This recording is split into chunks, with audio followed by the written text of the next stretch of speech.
Hello students. तो बच्चे properties कर रहे थे एलिमेंट्स की। तो फर्स्ट प्रॉपर्टी थी एटॉमिक साइज़, वो हमने ऑलरेडी कर चुके हैं कंप्लीट उसको। अब सेकंड प्रॉपर्टी करेंगे, वो है आयोनाइजेशन इंथैल्पी। आयोनाइजेशन इंथैल्पी क्या होती है? जैसे कोई भी एटम है, एटम के अंदर न्यूक्लियस होता है और न्यूक्लियस के अंदर प्रोटॉन और न्यूट्रॉन। तो उसकी वजह से जो न्यूक्लियस का चार्ज है प्रोटॉन की वजह से क्या होता है? पॉजिटिव। और जो उसके बाहर इलेक्ट्रॉन्स होते हैं, शेल्स में होते हैं, जो उनके ऊपर होता है चार्ज नेगेटिव। तो पॉजिटिव और नेगेटिव तो दोनों में अट्रैक्शन होती है। तो जो न्यूक्लियस है वो जो शेल्स में इलेक्ट्रॉन्स हैं उनको अपनी तरफ खींच के रखता है, ठीक है, खींच के रखेगा। तो जो आयोनाइजेशन इंथैल्पी क्या है? The energy required to remove an electron from the outermost shell of an isolated gaseous atom. तो देखो, अट्रैक्शन हो रही है, अट्रैक्टिव फोर्स लग रही है न्यूक्लियस और इलेक्ट्रॉन के बीच में। तो जो इलेक्ट्रॉन है उसको वहाँ से निकालना थोड़ा मुश्किल है, तो आसानी से जो न्यूक्लियस है उसको वहाँ से जाने नहीं देगा इलेक्ट्रॉन को। तो अगर हमने इलेक्ट्रॉन किसी भी आउटर मोस्ट शेल से रिमूव करना है तो हमें एनर्जी देनी पड़ेगी, ठीक है। तो आयोनाइजेशन इंथैल्पी वो एनर्जी है जो हमें जिसकी रिक्वायरमेंट है हमें, ठीक है। मतलब the energy require to remove, कि इलेक्ट्रॉन को रिमूव करने के लिए जितनी एनर्जी की रिक्वायरमेंट होती है उसको हम बोलते हैं आयोनाइजेशन इंथैल्पी। तो ये कंसेप्ट अच्छे से, आयोनाइजेशन इंथैल्पी क्या है? इलेक्ट्रॉन को रिमूव करने के लिए जितनी एनर्जी हमें चाहिए वो होती है आयोनाइजेशन इंथैल्पी। नेक्स्ट है फैक्टर्स। तो कौन कौन से फैक्टर्स हैं जो इसको अफेक्ट करेंगे? सबसे पहले साइज़ ऑफ एटम, ठीक है। जो साइज़ है एटम का वो भी अफेक्ट करेगा आयोनाइजेशन एनर्जी को। तो सबसे पहले जो greater the size lesser is ionization energy. जितना बड़ा साइज़ होगा एटम का उतनी ही उसकी एनर्जी कम होगी, और जितना स्मॉल साइज़ होगा एटम का उसकी आयोनाइजेशन एनर्जी लार्जर होगी। कैसे? अब देखो, अगर साइज़ छोटा है, ठीक है, किसी भी एटम का, और एक तरफ साइज़ क्या है? बड़ा है, तो ये जो बाहर शेल्स होती हैं, ठीक है, ये बाहर शेल्स में जो इलेक्ट्रॉन्स पड़े हैं, अब इसके बीच जो जिसका साइज़ स्मॉल है उसके बीच में डिफरेंस बहुत कम है, ठीक है। तो यहाँ से इलेक्ट्रॉन निकालने के लिए ज़्यादा एनर्जी चाहिए। तो अगर स्मॉल साइज़ है तो ज़्यादा एनर्जी चाहिए, क्योंकि ये न्यूक्लियस के पास पड़ा इलेक्ट्रॉन, उसने अच्छे से खींच रखा है उसको, न्यूक्लियर चार्ज, ठीक है, ज़्यादा है इसके ऊपर जो स्मॉल साइज़ में इलेक्ट्रॉन पड़ा है शेल में। दूसरी तरफ अगर साइज़ बिग है तो न्यूक्लियस के और इलेक्ट्रॉन के बीच में डिस्टेंस ज़्यादा हो गया है और फोर्स थोड़ी कम हो गई है as compare to small size से, ठीक है। तो इनमें फोर्स थोड़ी कम है क्योंकि डिस्टेंस ज़्यादा हो गया है।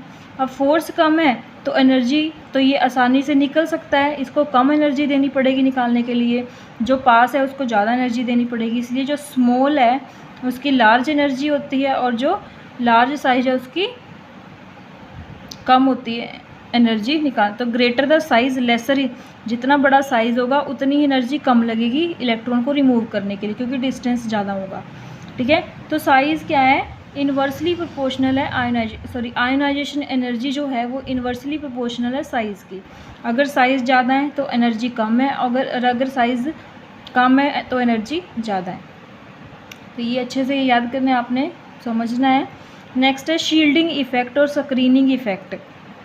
शील्डिंग इफेक्ट भी अफेक्ट करेगा। शील्डिंग इफेक्ट क्या होता है? अब सेल्स है, जैसे ये फर्स्ट शेल है, इसके आगे सेकंड शेल होगी, उसके आगे थर्ड शेल होगी।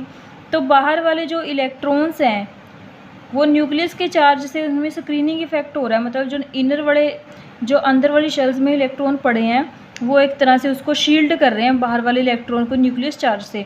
तो न्यूक्लियर चार्ज पूरी तरह पहुंच नहीं पाएगा बाहर वाले इलेक्ट्रॉन पे, इतनी ज़्यादा अट्रैक्शन नहीं होगी, ठीक है। तो इसको हम बोलते हैं शील्डिंग इफेक्ट, कि बीच में जो इलेक्ट्रॉन्स हैं वो क्या करते हैं? बैरियर क्रिएट करते हैं, या स्क्रीनिंग इफेक्ट शो करते हैं बाहर वाले इलेक्ट्रॉन्स के लिए। तो द स्क्रीनिंग और the shielding of outer electrons from the nuclear charge by inner electrons, ठीक है। तो इसका स्क्रीनिंग इफेक्ट क्या होता है? It is the shielding of outer electrons from nuclear charge by the inner electron. मतलब जो अंदर वाले इलेक्ट्रॉन्स हैं वो बाहर वाले इलेक्ट्रॉन्स को शील्ड कर देते हैं न्यूक्लियस के चार्ज से। न्यूक्लियस का चार्ज पूरी तरह पहुंच नहीं पाता। तो ये भी अब क्या है? इन्वर्सली प्रोपोर्शनल है, ठीक है। जितनी जितना ज़्यादा स्क्रीनिंग इफेक्ट होगा, मतलब जितने इलेक्ट्रॉन्स होंगे अंदर उसको स्क्रीन कर रहे होंगे, वो न्यूक्लियस के चार्ज को जाने नहीं देंगे, तो अट्रैक्शन कम होगी, तो उसको निकालना थोड़ा आसान होगा, तो आयनाइजेशन एनर्जी उतनी ही कम होगी। और जितना कम होगा स्क्रीनिंग इफेक्ट, उतनी ही आयनाइजेशन एनर्जी ज़्यादा होगी। नेक्स्ट है पेनिट्रेशन। पेनिट्रेशन का मतलब है जो शेल्स होती हैं और जो ये न्यूक्लियस है, मतलब जो ऑर्बिटल्स होते हैं बाहर, उनके अंदर वो पेनिट्रेट करता है न्यूक्लियस का चार्ज, ठीक है। अब एस ऑर्बिटल क्या होता है, नज़दीक होता है, एस पी डी एफ, ठीक है। तो एस ऑर्बिटल का पेनिट्रेशन पावर ज़्यादा होती है, so it becomes more difficult. जिसकी पेनिट्रेशन पावर ज़्यादा है, एस ऑर्बिटल में ज़्यादा है पेनिट्रेशन, ज़्यादा न्यूक्लियस का चार्ज पेनिट्रेट हो रहा है उसमें, तो वहाँ से इलेक्ट्रॉन निकालना मुश्किल होगा, ठीक है। तो it becomes more difficult to remove the electron from the s orbital. तो एस ऑर्बिटल का सबसे ज़्यादा होता है पेनिट्रेशन पावर, फिर उसके बाद पी, फिर उसके बाद डी, फिर एफ। तो पेनिट्रेशन पावर क्या होती है, directly proportional to ionization energy. Next है इलेक्ट्रॉनिक कन्फिग्रेशन। अब जो हाफ फील्ड और फुली फील्ड इलेक्ट्रॉन्स होते हैं, इलेक्ट्रॉनिक कन्फिग्रेशंस होती हैं, वो ज़्यादा स्टेबल होती हैं, तो उनमें से इलेक्ट्रॉन रिमूव करना थोड़ा मुश्किल होगा। फॉर एग्जांपल नाइट्रोजन है, नाइट्रोजन की 7 होता है एटॉमिक नंबर, कन्फिग्रेशन क्या होगी 1s2 2s2 2p3। तो p ऑर्बिटल में 3 इलेक्ट्रॉन्स हैं, मतलब होने टोटल 6 कर सकते हैं हम इसमें फिल। तो 6 का हाफ 3 है, तो ये हाफ फील्ड है। और यहाँ पे बेरिलियम जो है 1s2 2s2, एस में 2 ही होते हैं, तो 2 ही कंप्लीट है इसके, तो ये भी ये फुल्ली फील्ड है और ये हाफ फील्ड कन्फिग्रेशन है। तो इनमें से, क्योंकि ये पहले स्टेबल हैं, इनमें ये इलेक्ट्रॉन अपने जाने नहीं देंगे, क्योंकि इलेक्ट्रॉन जाएंगे तो ये अनस्टेबल हो जाएगी। तो स्टेबल इलेक्ट्रॉनिक कन्फिग्रेशन में से इलेक्ट्रॉन रिमूव करने के लिए हमें ज़्यादा एनर्जी चाहिए, ठीक है। तो ionization energy is higher for half और फुल्ली फील्ड, तो इनके लिए एनर्जी क्या होगी, हायर होगी, ठीक है। अब हम इसकी वेरिएशन करेंगे डाउन द ग्रुप और अलोंग द पीरियड, कि अगर पीरियोडिक टेबल में हम along the period left to right जाते हैं तब आयोनाइजेशन एनर्जी इंक्रीज़ होती है या डिक्रीज़ होती है, और जब डाउन द ग्रुप आते हैं तब क्या होती है, इंक्रीज़ होती है या डिक्रीज़ होती है, ठीक है। तो ये हमने वेरिएशंस बतानी है अब। तो सबसे पहले हम अलोंग द पीरियड पढ़ेंगे इस तरह से, लेफ़्ट टू राइट जब हम पीरियोडिक टेबल में किसी में भी पीरियड में जाते हैं तो आयोनाइजेशन एनर्जी क्या होती है, इंक्रीज़ होती है with increase in atomic number, क्योंकि जैसे जैसे हम लेफ़्ट टू राइट जाते हैं एटॉमिक नंबर इंक्रीज़ करता है, तो ऐसे ही क्या आयोनाइजेशन एनर्जी भी इंक्रीज़ करेगी। इसका रीज़न क्या है, ये 2-3 रीज़न्स हैं इसके। फर्स्ट है on moving along a period, सबसे पहले तो न्यूक्लियस चार्ज इंक्रीज़ कर रहा है ना, क्योंकि एटॉमिक नंबर इंक्रीज़ कर रहा है। एटॉमिक नंबर, जो एटॉमिक नंबर होता है वही नंबर ऑफ प्रोटॉन्स और इलेक्ट्रॉन्स होते हैं। तो नंबर ऑफ प्रोटॉन्स जितने ज़्यादा होंगे उतने न्यूक्लियस के ऊपर चार्ज ज़्यादा आएगा। तो जैसे जैसे हम पीरियड के अराउंड मूव करते हैं, न्यूक्लियस चार्ज इंक्रीज़ कर रहा है, न्यूक्लियस चार्ज और एटॉमिक साइज़ क्या होता है, डिक्रीज़। ये हमने फर्स्ट प्रॉपर्टी में पढ़ा है कि atomic size along the period increase करता है या डिक्रीज़ करता है, और डाउन द ग्रुप इंक्रीज़ करता है या डिक्रीज़ करता है। तो अलोंग द पीरियड साइज़ क्या करता है, डिक्रीज़। तो साइज़ अगर डिक्रीज़ कर रहा है, छोटा साइज़ है, तो साइज़ को लेके भी मैं पहले ही आपको ये कंसेप्ट बता चुकी हूँ, ये वाला, ठीक है। अगर छोटा है साइज़ तो हमें ज़्यादा एनर्जी देनी पड़ेगी। तो अगर एटॉमिक साइज़ डिक्रीज़ कर रहा है तो एनर्जी इंक्रीज़ कर रही है। दूसरा, न्यूक्लियस का चार्ज इंक्रीज़ कर रहा है तो वो ज़्यादा अट्रैक्टिव फोर्स से उसको अपनी तरफ, इलेक्ट्रॉन की तरफ खींचेगा, मतलब उसको निकालने के लिए ज़्यादा एनर्जी चाहिए। तो ये 2 रीज़न्स हैं कि अलोंग द पीरियड क्या होती है, आयोनाइजेशन एनर्जी इंक्रीज़ करती है। अब जैसे ये पीरियड के एक पीरियड लिया है, lithium, beryllium, boron, carbon, nitrogen, oxygen, fluorine, neon, ठीक है। इसमें जो ट्रेंड है इंक्रीज़ कर रही है, मतलब आयोनाइजेशन एनर्जी, तो सबसे पहले लिथियम की कम होगी, बेरिलियम की उससे ज़्यादा होगी, बोरोन की उससे ज़्यादा होनी चाहिए, है ना। फिर कार्बन, मतलब ट्रेंड कैसे होना चाहिए, सारा इस तरीके, मतलब सबकी क्या होनी चाहिए, ये जो है इसकी कम है, इसकी ज़्यादा होनी चाहिए।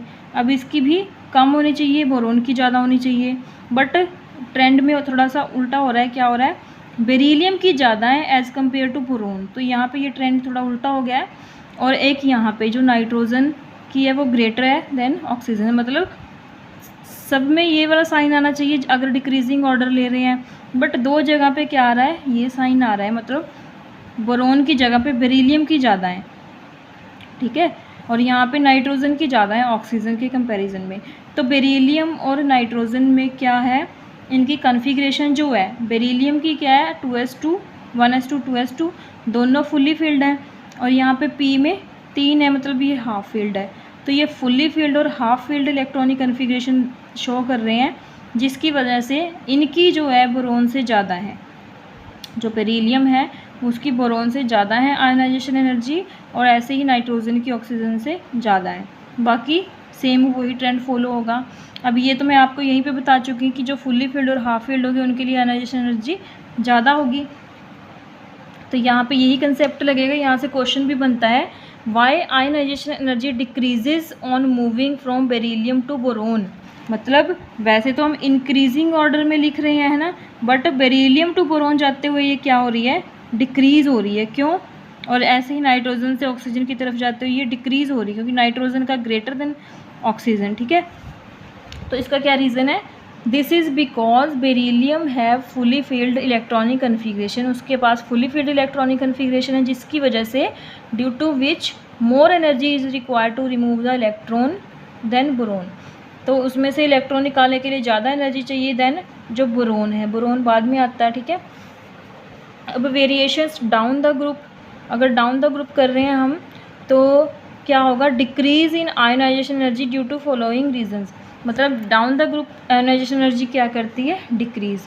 अगर ऐसे जाते हैं तो इंक्रीज़ कर रही है, और अगर डाउन द ग्रुप जा रहे हैं तो डिक्रीज़ कर रही है। ठीक है, तो ये याद रखना है। क्यों, इसका क्या रीज़न है, सबसे पहले एटॉमिक साइज़ इंक्रीज़ कर रहा है, डाउन द ग्रुप क्या करता है, साइज़ इंक्रीज़ करता है, और इंक्रीज़ इन शील्डिंग इफ़ेक्ट। और जैसे हम डाउन द ग्रुप जाते हैं तो शेल्स भी बढ़ रही हैं ना, ऐसे करके शेल्स बढ़ रही हैं, जिसकी वजह से शील्डिंग इफ़ेक्ट भी शो होगा। ठीक है, तो ये दो रीज़न्स हैं।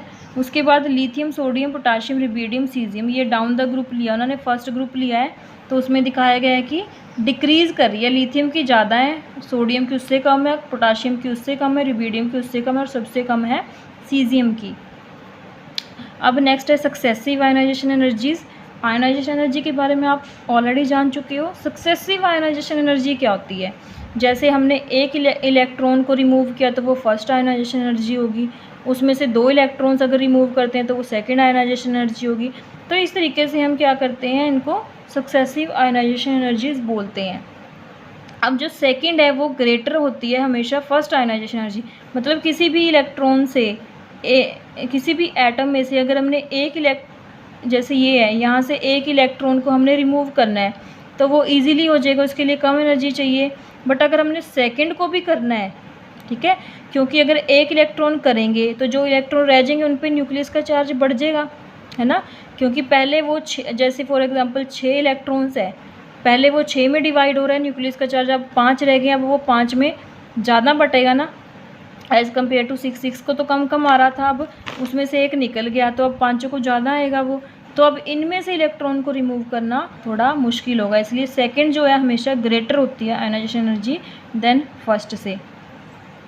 ठीक है, अब जैसे सोडियम की एग्जांपल लेते हैं। सोडियम में क्या होता है, 11 होते हैं, तो 11 में से हम एक को रिमूव कर दिया तो 10 रह गए, 10 2 और 8 की कन्फिग्रेशन बन गई, तो ये 10 वाला स्टेबल है, तो यहाँ से इलेक्ट्रॉन निकालना मुश्किल है, इसलिए एक तो ये इजीली निकाल देता है, बट सेकंड आयनाइजेशन एनर्जी इसकी बहुत हाई है। ठीक है, जैसे ये देखो सोडियम था पहले, ये कन्फिग्रेशन थी, अब एक इलेक्ट्रॉन रिमूव करा तो इसमें ये निकल गया तो P6 रह गया। अब ये पहली स्टेबल हो चुकी है, फुल्ली फील्ड होगी अब फुल्ली फील्ड में से अब सेकंड अगर इलेक्ट्रॉन निकालेंगे तो उसके लिए बहुत ज़्यादा एनर्जी देनी पड़ेगी। ठीक है, तो ये सक्सेसिव एनर्जीज़ का कंसेप्ट था। अब सेकंड जो है वो है इलेक्ट्रॉन गेन इंथैल्पी। अब जो हमने आयनाइजेशन इंथैल्पी पढ़ी है वो बिल्कुल इसका ऑपोजिट है। ठीक है, उसमें से इलेक्ट्रॉन को हमने रिमूव करना था और एनर्जी देनी थी, तो वहाँ पे पॉजिटिव होती है एनर्जी जो होती है electron ionization energy. But electron gain enthalpy में क्या होता है कि जब हम इलेक्ट्रॉन कोई ऐड करते हैं किसी एटम में, बाहर से कोई इलेक्ट्रॉन आके ऐड होगा तब एनर्जी रिलीज़ होगी, वहाँ पे एनर्जी की रिक्वायरमेंट थी हमें, मतलब दे रहे थे हम एनर्जी, और यहाँ पे एनर्जी क्या हो रही है, निकल रही है बाहर, तो हमेशा यहाँ पे नेगेटिव, मतलब जितनी एनर्जी थी वो निकल रही है, रिलीज़ हो रही है, तो वो नेगेटिव में जा रही है, तो ये हमेशा नेगेटिव वैल्यू होती है इलेक्ट्रॉन गेन इंथैल्पी की। अब it is the amount of energy released, वहाँ पे रिक्वायरमेंट थी, यहाँ पे रिलीज़ होगी। When in an electron is added to an isolated gaseous atom, मतलब किसी भी एटम में अगर कोई इलेक्ट्रॉन ऐड करना है हमने तो वहाँ से एनर्जी रिलीज़ होगी, ठीक है। तो उसका ये ऑपोजिट है बिल्कुल आयोनाइजेशन एंथैल्पी का। अब इसको इलेक्ट्रॉन एफिनिटी भी बोलते हैं, कंफ्यूज नहीं होना, कहीं पे मैंने इलेक्ट्रॉन एफिनिटी लिखा है, कहीं पे इलेक्ट्रॉन गेन एंथैल्पी लिखा है, तो कंफ्यूज नहीं होना, इसी को हम इलेक्ट्रॉन एफिनिटी भी बोलते हैं, ठीक है। तो सेम ही है, इसको और भी लिख लो, ठीक है। अब इसके फैक्टर्स कौन कौन से हैं, तो सबसे पहला फैक्टर है साइज़। वहाँ पे क्या था, अगर साइज़ इन्वर्सली प्रोपोर्शनल था वहाँ पे ना, तो यहाँ पे भी इन्वर्सली प्रोपोर्शनल ही होएगा। इलेक्ट्रॉन एफिनिटी जो है, जितना बड़ा साइज़ होगा, अब यहाँ पे कंसेप्ट थोड़ा उल्टा लगेगा, है ट्रेंड बिल्कुल सेम ही है, ठीक है। जैसे यहाँ पे साइज़ अगर बड़ा है, ठीक है, न्यूक्लियस से दूर पड़ा है वो, अब अगर यहाँ पे कोई इलेक्ट्रॉन ऐड करना है तो न्यूक्लियस की फोर्स है ही नहीं कि उसको इतना खींच सके, क्योंकि दूर है, साइज़ बड़ा है। अगर नज़दीक होगा तो न्यूक्लियस के नज़दीक होगा, वो उसको अट्रैक्टिव फोर्स ज़्यादा लगेगी तो वो जल्दी से खींच लेगा उसको, ठीक है। तो इसीलिए अगर साइज़ बड़ा है तो एनर्जी कम रिलीज़ होगी, अगर साइज़ कम है तो जल्दी से वो अंदर ऐड हो जाएगा और एनर्जी ज़्यादा रिलीज़ होगी। तो ठीक है, larger the size of atom smaller is the electron gain enthalpy या इलेक्ट्रॉन एफिनिटी। जितना बड़ा साइज़ होगा इलेक्ट्रॉन एफिनिटी कम होगी, जितना साइज़ कम होगा इलेक्ट्रॉन एफिनिटी ज़्यादा होगी, ठीक है। नेक्स्ट है न्यूक्लियर चार्ज। अब more the nuclear charge more is electron gain enthalpy. जितना ज़्यादा चार्ज होगा न्यूक्लियस का वो जल्दी से अट्रैक्ट करेगा, अच्छे से अट्रैक्ट करेगा, उतनी एनर्जी ज़्यादा रिलीज़ होगी यहाँ पे, ठीक है। तो न्यूक्लियर चार्ज के डायरेक्टली प्रोपोर्शनल है जो इलेक्ट्रॉन एफिनिटी है, ठीक है। नेक्स्ट है कॉन्फ़िगरेशन। अब जो हाफ फील्ड और फुली फील्ड हैं उनकी tendency to attract the electron क्या होती है, कम होती है। तो यहाँ पे वहाँ पे क्या थी, जो हाफ फील्ड और फुली फील्ड थे उनके लिए ज़्यादा एनर्जी चाहिए थी, बट यहाँ पे एनर्जी कम रिलीज़ करेंगे, क्योंकि वो एटम को ऐड ही नहीं होने देंगे किसी इलेक्ट्रॉन को अपने अंदर, क्योंकि वो पहले ही कंप्लीट एंड स्टेबल है। अगर पहले पी में 3 पड़े हैं तो वो क्यों 4 ले, क्योंकि वो स्टेबल है। अगर पी में पहले ही 6 पड़े हैं तो इससे ज़्यादा तो वो ले ही नहीं सकता, ठीक है, वो पहले ही कंप्लीट है। तो यहाँ पे एनर्जी कम रिलीज़ होगी, ठीक है। अब वेरिएशंस डाउन द ग्रुप करते हैं कि अगर डाउन द ग्रुप हम जा रहे हैं तो क्या होता है, electron affinity atomic size increase करता है, क्योंकि डाउन द ग्रुप जब जाते हैं तो इलेक्ट्रॉन साइज़ अगर इंक्रीज़ कर रहा है तो कम एनर्जी रिलीज़ होगी, क्योंकि एटम ऐड नहीं हो पाएगा उतने अच्छे से, इलेक्ट्रॉन ऐड नहीं हो पाएगा। तो यहाँ पे अगर साइज़ इंक्रीज़ कर रहा है, मतलब down the group size increase करता है, तो down the group electron affinity क्या करेगी, डिक्रीज़ करेगी। तो ये ट्रेंड रहेगा इसका, ठीक है। लिथियम ऊपर होता है, फिर होता है सोडियम, ये एक फर्स्ट ग्रुप लिया गया, ठीक है, फिर होता है पोटाशियम, फिर होता है रुबिडियम, फिर होता है सीजियम। तो डाउन द ग्रुप ऐसे जा रहे हैं तो एनर्जी क्या कर रही है, डिक्रीज़ कर रही है। सबसे ज़्यादा लिथियम की है और सबसे कम सीजियम की है। अगर हैलोजेंस की बात करें, जो हैलोजेंस हैं उनकी सबसे ज़्यादा वैल्यू होती है इलेक्ट्रॉन एफिनिटी की, ठीक है। अब जैसे फ्लोरीन, क्लोरीन, ब्रोमीन, आयोडीन की अगर बात करें हम, ठीक है, तो होना क्या चाहिए, डाउन द ग्रुप ही है ये भी, ठीक है, ऐसे ही होते हैं ये फ्लोरो, क्लोरो, ब्रोमो, आयोडो, तो ये पीरियोडिक टेबल में ऐसे होते हैं प्रेजेंट। हम क्या कह रहे हैं कि डाउन द ग्रुप क्या करती है, इलेक्ट्रॉन एफिनिटी क्या कर रही है, डिक्रीज़ कर रही है, कम हो रही है, ठीक है। तो फ्लोरीन की सबसे ज़्यादा होनी चाहिए, फिर उसके बाद क्लोरीन की, फिर उसके बाद ब्रोमीन की, फिर उसके बाद आयोडीन की, ये ट्रेंड होना चाहिए। बट यहाँ पे क्या है, क्लोरीन की ज़्यादा है फ्लोरीन से, ठीक है, मतलब क्या हो रहा है, डिक्रीज़ हो रही है, नीचे की तरफ कम होती जा रही हैं, ये ट्रेंड है, ठीक है, कम होती जा रही है, मतलब फ्लोरीन की सबसे ज़्यादा होनी चाहिए, बट सबसे ज़्यादा किसकी है, क्लोरीन की, ये देखो क्लोरीन की सबसे ज़्यादा है।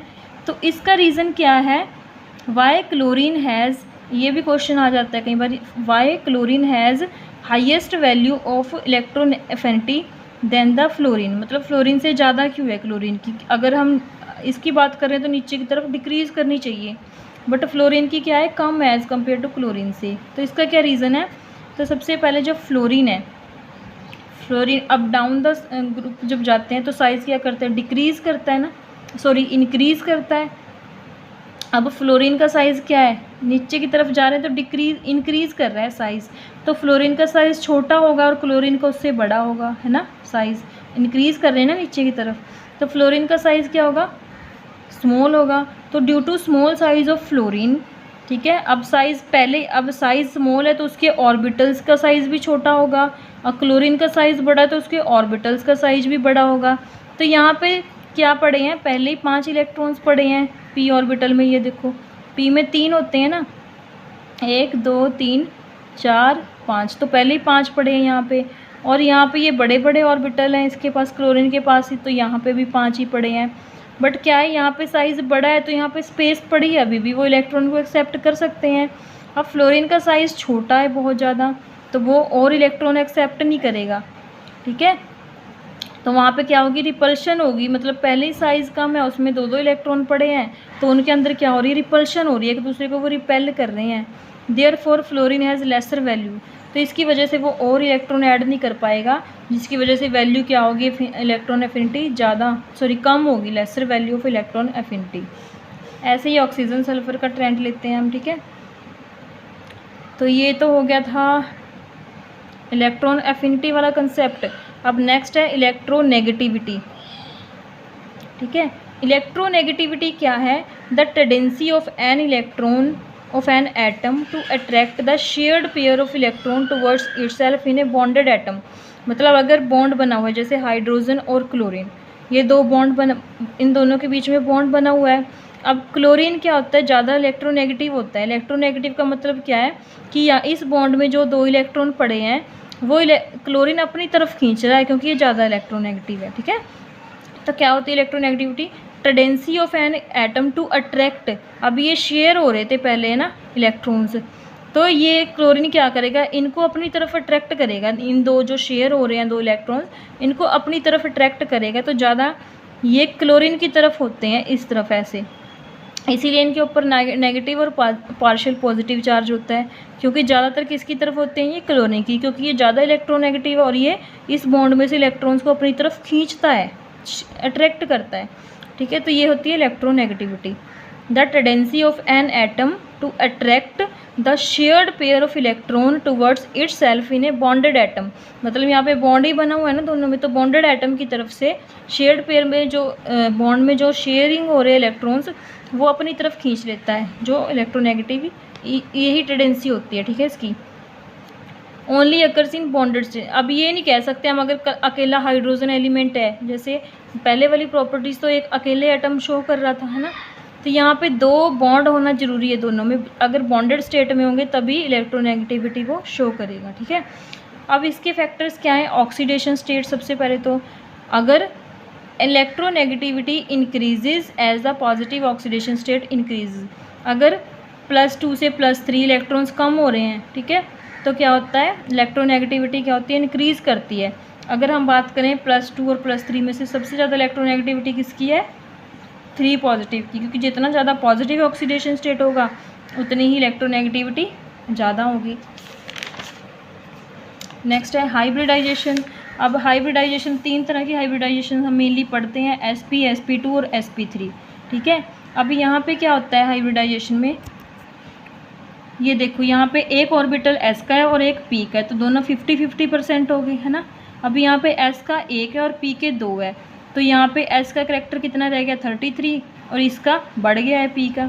sp3 में क्या होता है, s का सिर्फ 25% है और p के कितने होगा, 75 हो गया, क्योंकि 100 को डिवाइड करना है ना यहाँ पे, ठीक है। 100 में से यहाँ पे 2 में डिवाइड हो रहा था, यहाँ 3 में डिवाइड होगा, यहाँ 4 में डिवाइड होगा, ठीक है, तो ऐसे होगा। तो यहाँ पे करैक्टर्स ये बन रहे हैं, देखो, ठीक है। तो ग्रेटर द एस करैक्टर, जितना ज़्यादा एस करैक्टर होगा उतनी ज़्यादा इलेक्ट्रोनेगेटिविटी होगी। अब यहाँ पे सबसे ज़्यादा एस करैक्टर किसका है, यहाँ पे है 50%, उसके बाद sp2 में 33, उसके बाद 25 इसमें है। तो जितना ज़्यादा एस करैक्टर होगा उतनी ही इलेक्ट्रोनेगेटिविटी ज़्यादा होगी।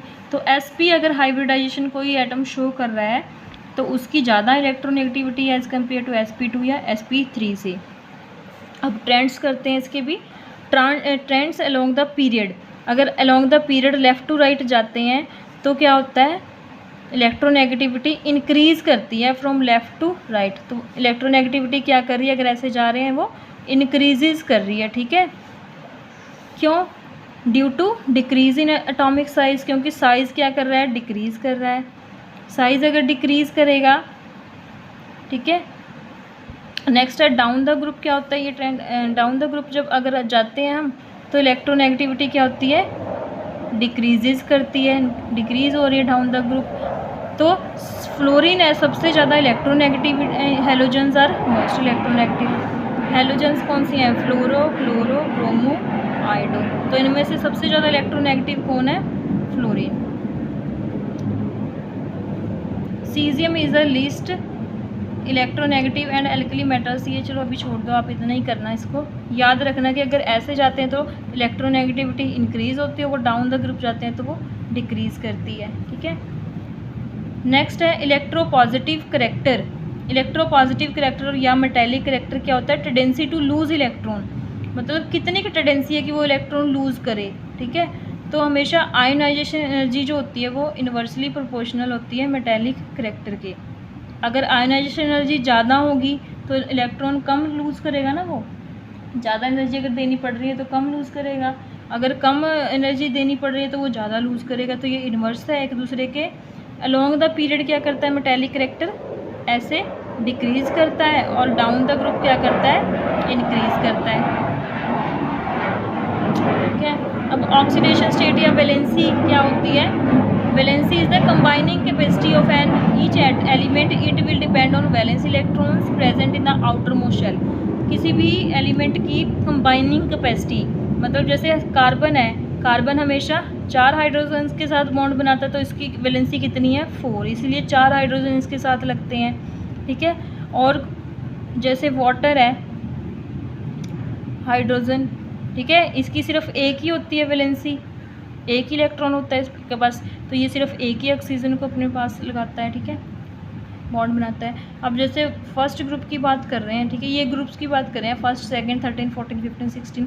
इनमें नंबर ऑफ वैलेंस इलेक्ट्रॉन्स कितने होंगे, इसमें 1, 2, 13 में 3 होंगे, 14 में 4, 5, 6, 7, 8 है ना। तो इनकी वैलेंसी क्या होगी, ये इसकी 1 होगी, इसकी 2, 3, 4। अब 5 की जगह पे इसकी वैलेंसी 5 भी हो सकती है और 3 भी हो सकती है, ठीक है। क्यों? क्योंकि ये कितने इलेक्ट्रॉन, अब यहाँ पे 5 इलेक्ट्रॉन या तो ये लूज़ करे या इसको 3 इलेक्ट्रॉन्स मिलें, तभी तो 8 बनेगा। या तो ये बिल्कुल ही खाली कर दे अपना 5 के 5 है ना, तभी ये स्टेबल होगा, या फिर इसके पास 3 और आ जाए तब 8 बन जाएगा। तो 5 को रिमूव करना या 3 को गेन करना क्या ज़्यादा आसान है, 3 को गेन करना, तो इसकी वैलेंसी 3 है। ऐसे ही 6 को लूज़ करना ज़्यादा मुश्किल है एज़ कम्पेयर टू इसमें 2 ऐड करना, तो यहाँ पे इसकी वैलेंसी 2 है, यहाँ पे 1, यहाँ पे 2। तो ये आज आपका ये थर्ड जो चैप्टर है ये भी कंप्लीट हो चुका है। अगर कोई क्वेरी है इस चैप्टर को लेके, ठीक है, आप पूछ सकते हो। Thank you so much.